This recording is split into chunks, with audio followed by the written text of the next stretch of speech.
भारी पड़ जाऊं हमारा। कहता ना कि किसी ने पीना मेरा छुड़ा दिया अपनी कसम देकर। अच्छा। किसी ने पीना मेरा छुड़ा दिया उसकी कसम देकर, किसी ने महफिल में पिला दिया उसकी कसम देकर। दोनों तरफ वही बात हो तो किसका कसम खाऊं। अभी नो बॉल की बात कर रहे थे तो हम तो शान से कहते हैं कि हाँ हम बेवफा हैं। लड़की को बेवफा कहने वाले लड़की के एक अदा पर फिदा क्यों होते हैं। हम लोग का काम है सेटिंग किसी के साथ, बोटिंग किसी के साथ, वादे किसी के साथ, शॉपिंग किसी के साथ। हाँ मैं खेलती हूँ क्रिकेट की तरह मोहब्बत का खेल, बॉलिंग किसी के साथ तो बैटिंग किसी के साथ। आप ही वो लड़की हो, यही वो लड़की है भैया कि इसके लिए हम मरते थे। काहे मरते थे? जानती हो संगीता जी मैं आप पर बहुत मुता हूँ लेकिन आप नहीं मुती हो। क्या हुआ? मैंने मरते हैं, मैं आप पर बहुत मुता हूँ, आप नहीं मुती हो। इसने कहा कि गोलू जी आप पर तो नहीं मुती हूँ, लेकिन जो रूपेश जी हैं इनके बाल पर, इनके आँख पर, इनके मुंह पर नहीं। मुंह लेकिन देखिए संगीता जी, हम लोग वो मर्द हैं है ना कि हम पुरानी आपका जो आप जो नंबर लगाए ना वो गलत नंबर है, गलत फंसने वाले नहीं है, है ना, और फंसना भी नहीं है। जानते इन लोग का क्या काम है? अरे हम पुष्पा 2 हैं, झुकेंगे ही नहीं। जानते हैं गोलू भैया कि ये लड़कियां अजब खेल दिखाती हैं, ये लड़कियां अजब खेल दिखाती हैं, कभी हंसाती हैं तो कभी रुलाती हैं। प्यार के चक्कर में हम लड़कों से ना जाने क्या क्या करवाती हैं, बैलेंस डलवाती हैं। ससुरी हमसे रात रात भर शिवेश जी से बतियाती है। क्या जवाब है आपके पास? देखिए बैलेंस कौन डलवाता है, कौन मोबाइल खरीदता है, सुनिएगा। ये दरिया भी नहीं लेकिन समंदर चाहिए इनको। वाह। ये दरिया भी नहीं लेकिन समंदर चाहिए इनको, जनवरी और पूरे साल का दिसंबर चाहिए इनको। बड़े करके जतन लड़की के मन को जीतते पहले, फिर उसके संग सहेली का भी नंबर चाहिए इनको। और बदनाम हम लोग होते हैं। अगर जनवरी दे दो तो ये दिसंबर मांग लेते हैं, धरती दे दो तो अंबर मांग लेते हैं, अगर थोड़ा सा हंस के बात कर लो तो ये लड़के लोग मोबाइल नंबर भी मांग लेते हैं। आप दब रहे हैं अब। नहीं दब रहे हैं। ना ऐसा हो ही नहीं सकता, हम इनके चक्कर में पड़ ही नहीं सकते सर, क्योंकि हमने भी प्यार किया था, कम नहीं बेशुमार किया था। मैंने भी एक प्यार का क्रिकेट खेला था, मैंने भी एक प्यार का क्रिकेट खेला था। इसका बाप साला एम्पायर निकला, मेरे बॉल को नो बॉल दे दिया। सही बात, सही बात। ऐसा हो जाता है प्यार करने के वालों के साथ, क्योंकि एक लड़की को मैंने जो ही कहा दिल उड़वा, उसने कहा कुछ नहीं बैलेंस भिजवा। मैंने जो ही कहा दिल उड़वा, उसने कहा कुछ नहीं बैलेंस भिजवा। मैंने कहा पैसे नहीं है, उसने कहा कैसे नहीं है। मैंने कहा महंगाई है, उसने कहा जाकर से तू मेरा भाई है।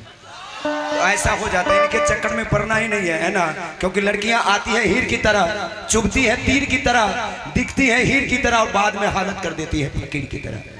अब ठीक है, अब इनको बैठाया जाए, क्योंकि सारा बात हम इनसे नहीं कर, लेकिन अच्छा लगा। संगीता जी इधर आइए, रूपेश भैया आप भी आइए, आपके लिए ताली बजवा देते हैं। आपका जब इनके दोनों लोग के लिए ताली बजा दीजिए आप लोग। अब हम के माई निकलल बा।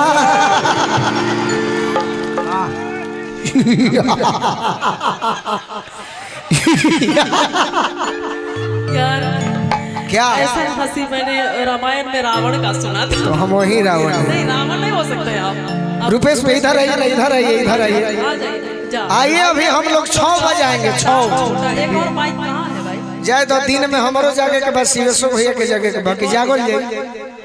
हमारा ड्यूटी क्या है? आपका जो आप जो नंबर लगाए ना वो गलत नंबर है, गलत फंसने वाले नहीं है, है ना, और फंसना भी नहीं है। जानते इन लोग का क्या काम है? अरे हम पुष्पा 2 हैं, झुकेंगे ही नहीं। जानते हैं गोलू भैया कि ये लड़कियां अजब खेल दिखाती हैं, ये लड़कियां अजब खेल दिखाती हैं, कभी हंसाती है तो कभी रुलाती है। प्यार के चक्कर में हम लड़कों से ना जाने क्या क्या करवाती है। बैलेंस डलवाती है ससुरी हमसे, रात रात भर शिवेश जी से बतियाती है। क्या जवाब है आपके पास? देखिए बैलेंस कौन डलवाता है, कौन मोबाइल खरीदता है, सुनिएगा। ये दरिया भी नहीं लेकिन समंदर चाहिए इनको। वाह। ये दरिया भी नहीं लेकिन समंदर चाहिए इनको। जनवरी और पूरे साल का दिसंबर चाहिए इनको। बड़े करके जतन लड़की के मन को जीतते पहले, फिर उसके संग सहेली का भी नंबर चाहिए इनको। और बदनाम हम लोग होते हैं। अगर जनवरी दे दो तो ये दिसंबर मांग लेते हैं, धरती दे दो तो अंबर मांग लेते हैं। अगर थोड़ा सा हंस के बात कर लो तो ये लड़के लोग मोबाइल नंबर भी मांग लेते हैं। आप दब रहे हैं। नहीं दब रहे हैं। ना ऐसा हो ही नहीं सकता। हम इनके चक्कर में पड़ ही नहीं सकते सर, क्योंकि हमने भी प्यार किया था, कम नहीं बेशुमार किया था। मैंने भी एक प्यार का क्रिकेट खेला था। मैंने भी एक प्यार का क्रिकेट खेला था। इसका बाप साला एम्पायर निकला, मेरे बॉल को नो बॉल दे दिया। सही बात, सही बात। ऐसा हो जाता है प्यार करने के वालों के साथ, क्योंकि एक लड़की को मैंने जो ही कहा दिल उड़वा, उसने कहा कुछ नहीं बैलेंस भिजवा। मैंने जो ही कहा दिल उड़वा, उसने कहा कुछ नहीं बैलेंस भिजवा। मैंने कहा पैसे नहीं है, उसने कहा कैसे नहीं है। मैंने कहा महंगाई है, उसने कहा जा कल से तू मेरा भाई। तो ऐसा हो जाता है, इनके चक्कर में पड़ना ही नहीं है ना। क्योंकि लड़कियां आती है हीर की तरह, चुभती है तीर की तरह, दिखती है हीर की तरह और बाद में हालत कर देती है फकीर की तरह। अब ठीक है, अब इनको बैठाया जाए, क्योंकि सारा बात हम इनसे नहीं कर, लेकिन अच्छा लगा। संगीता जी इधर आइए, रुपेश भैया आप भी आइए, आपके लिए ताली बजवा देते हैं। आपका जब इनके दोनों लोग के लिए ताली बजा दीजिए आप लोग। अब हम ये है भारी पड़ेली, इनसे पूछिए क्रिया खा करके हम पर भारी पड़ सकते हैं आप संगीता जी? नहीं, आपने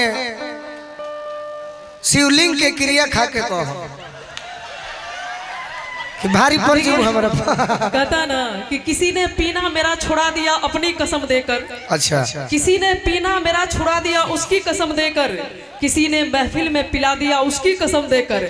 दोनों तरफ वही बात हो तो किसका कसम खाऊं? अभी नो बॉल की बात कर रहे थे तो हम तो शान से कहते हैं कि हाँ हम बेवफा हैं।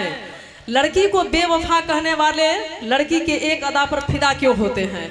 हम लोग का काम है सेटिंग किसी के साथ, बोटिंग किसी के साथ, वादे किसी के साथ, शॉपिंग किसी के साथ। हाँ मैं खेलती हूँ क्रिकेट की तरह मोहब्बत का खेल, बॉलिंग किसी के साथ तो बैटिंग किसी के साथ। आप ही वो लड़की हो, यही वो लड़की।